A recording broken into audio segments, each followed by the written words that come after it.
Selamat malam sejahtera, shalom Ibu Bapak Saudara-saudara Jemaat GPB Sejahtera di DKI Jakarta yang diberkati Tuhan. Salam sehat semua. Mari membaca Alkitab. Pembacaan Alkitab kita di malam hari ini terambil dalam kitab Yeremia pasalnya yang ke-41 dan 42. Mari kita siapkan Alkitab kita berdoa. Kembali di malam hari ini Tuhan, kami menaikkan syukur atas segala berkat Tuhan. Kami sudah dituntun langkah demi langkah kami sudah ada di akhir pekan kami. Kami bersyukur Tuhan sudah menyertai kami sepanjang hari ini, dari pagi hari hingga malam ini. Saatnya sebelum kami masuki tidur malam kami akan membaca bagian dari Alkitab yang berintikan firman Allah. Tuhan karuniakan Roh Kudus-Mu yang menguatkan tubuh kami, sehingga kami fokus dalam pembacaan Alkitab pada malam hari ini. Doa di malam hari ini kami hanya alaskan dalam nama Tuhan Yesus, Juru Selamat kami yang hidup. Amin.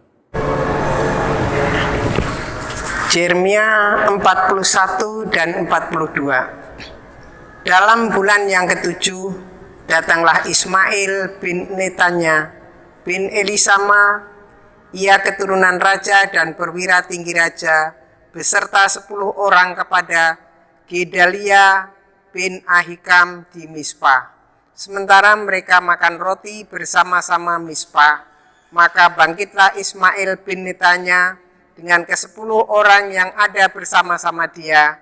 Lalu mereka memukul mati Gedalia bin Ahikam bin Safan dengan pedang. Demikianlah Ismail membunuh dia yang telah diangkat Raja Babel atas negeri itu. Juga semua orang Yehuda yang ada bersama-sama dengan Gedalia di Mispa dan orang-orang Kasdim, yakni prajurit yang terdapat di sana dipukul mati oleh Ismail. Esok harinya sesudah ia membunuh Gedalia, ketika itu belum ada yang tahu. Datanglah orang-orang dari Sikem, dari Silo, dan dari Samaria, 80 orang jumlahnya, yang janggutnya bercukur, pakaiannya koyak-koyak, dan badannya bertoreh-toreh. Mereka membawa korban sajian dan kemenyan untuk dipersembahkan di rumah Tuhan. Lalu keluarlah Ismail bin Netania dan Mispa untuk mendapatkan mereka sambil menangis. Ketika ia bertemu dengan mereka, berkatalah ia kepada mereka, "Pergilah kepada Gedalia bin Ahikam." Tetapi ketika mereka sampai ke tengah-tengah kota itu, maka mereka disembelih oleh Ismail bin Netanya dengan dibantu oleh orang-orang yang bersama-sama dengan dia. Mayat-mayat mereka dicampakkan ke dalam perigi.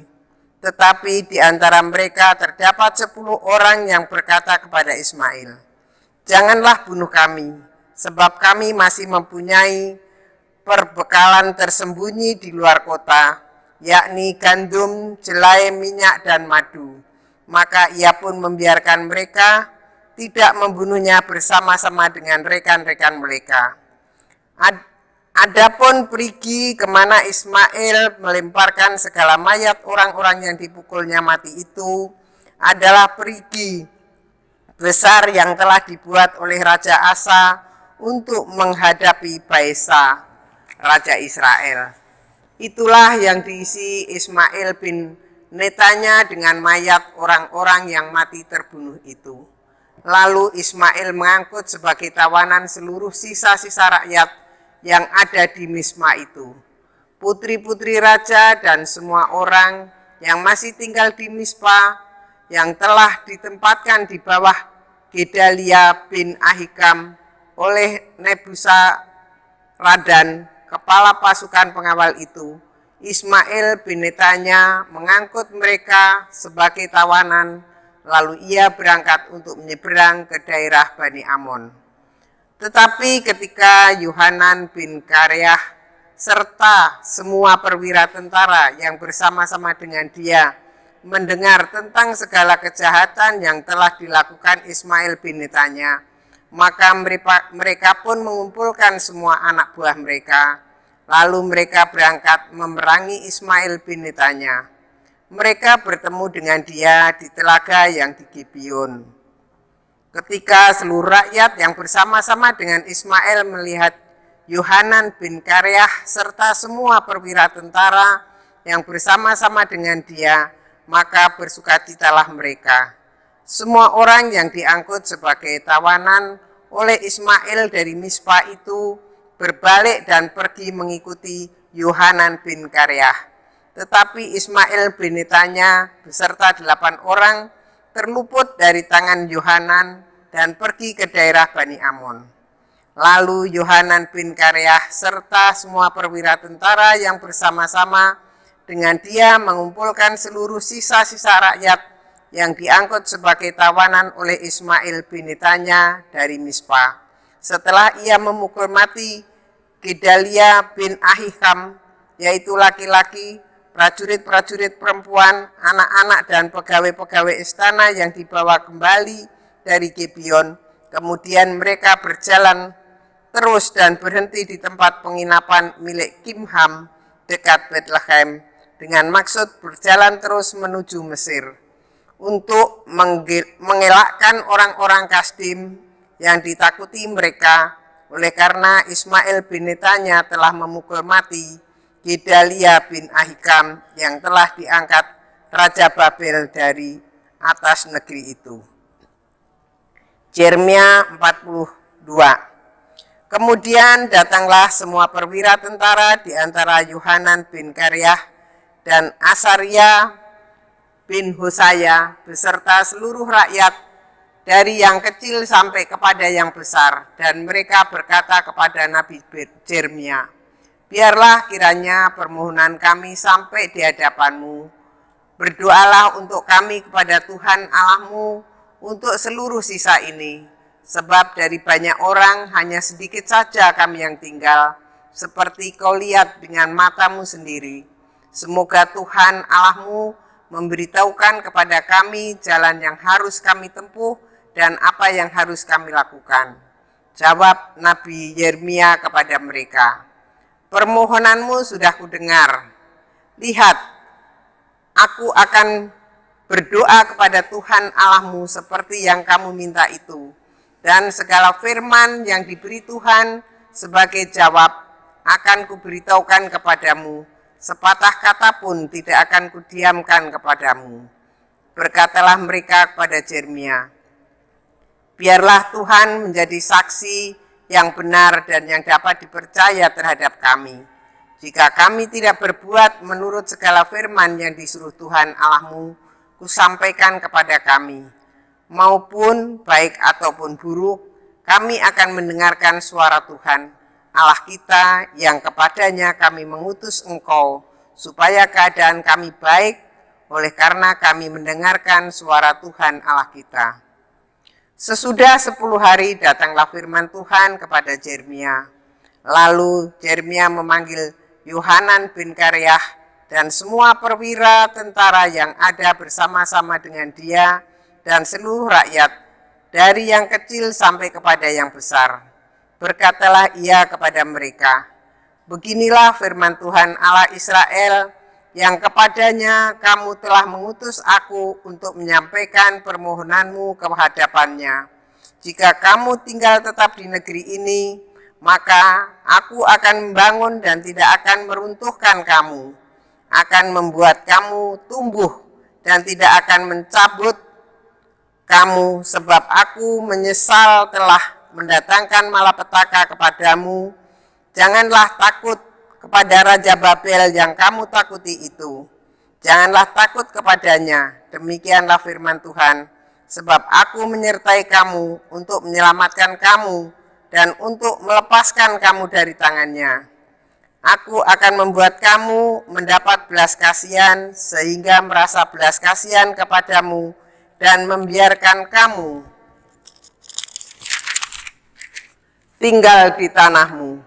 Tetapi jika kamu tidak mau mendengarkan suara Tuhan Allahmu dengan mengatakan kami tidak mau tinggal di negeri ini, sebab pikirmu, tidak, kami mau pergi ke negeri Mesir, di mana kami tidak akan mengalami pertempuran, tidak akan mendengar bunyi sangkakala dan tidak akan menderita kelaparan. Di sanalah kami akan tinggal. Maka dengarkanlah sekarang firman Allah, hai sisa Yehuda. Beginilah firman Tuhan semesta alam, Allah Israel, jika kamu sungguh-sungguh berniat hendak pergi ke Mesir, dan memang kamu pergi dan tinggal sebagai orang asing di sana, maka pedang yang kamu takuti itu akan menimpa kamu di negeri Mesir, dan kelaparan yang kamu gentarkan itu tidak putus-putusnya mengejar-ngejar kamu di Mesir sampai kamu mati di sana. Semua orang yang berniat hendak pergi ke Mesir untuk tinggal sebagai orang asing di sana akan mati karena pedang, kelaparan, dan penyakit sampar. Seorang pun dari mereka tidak ada yang terlepas atau terluput dari malapetaka yang kudatakan atas mereka. Sungguh beginilah firman Tuhan semesta alam, Allah Israel. Seperti tercurahnya murkaku dan kehangatan amarahku ke atas penduduk Yerusalem, demikianlah akan tercurah kehangatan amarahku ke atas kamu. Apabila kamu pergi ke Mesir, kamu akan menjadi kutuk kengerian, kutukan dan aib. Kamu tidak akan melihat tempat ini lagi. Tuhan telah berfirman kepadamu, hai sisa Yehuda, janganlah pergi ke Mesir. Camkanlah sungguh-sungguh bahwa aku memperingatkan kamu pada hari ini. Kamu akan menipu dirimu, membahayakannya nyawamu ketika kamu mengutus aku kepada Tuhan Allahmu dengan berkata, berdoalah untuk kami kepada Tuhan Allah kita dan beritahukanlah dengan tepat kepada kami yang difirmankan Tuhan Allah kita supaya kami melakukannya. Tetapi sekalipun aku memberitahukannya kepadamu pada hari ini, kamu tidak mendengarkan suara Tuhan Allahmu, yaitu tidak menuruti segala sesuatu yang disuruhnya kusampaikan kepadamu.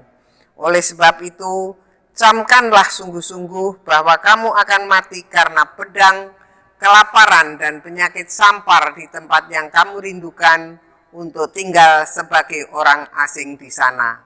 Demikianlah firman Tuhan. Mari kita berdoa. Bapa di sorga, kami bersyukur kepadamu atas semua penyertaan dan tuntunanmu saat kami membaca Alkitab yang berintikan firman Allah. Kami akan memasuki tidur malam kami ya Tuhan. Tuhan, kami mau serahkan hidup kami dalam tangan-Mu. Jagalah dan lindungilah kami sepanjang tidur malam kami. Besok pagi kami boleh bangun kembali dengan tubuh yang segar untuk kami bersama-sama dengan umat-Mu datang beribadah di pagi hari. Kami mau serahkan akan seluruh kehidupan jemaat-Mu GPIB Sejahtera di DKI Jakarta, tiap keluarga, tiap pribadi. Inilah doa kami ya Tuhan di malam ini, yang kami naikkan semuanya dalam nama Tuhan Yesus, Juru Selamat kami yang hidup. Amin. Selamat malam, selamat beristirahat. Tuhan memberkati saudara.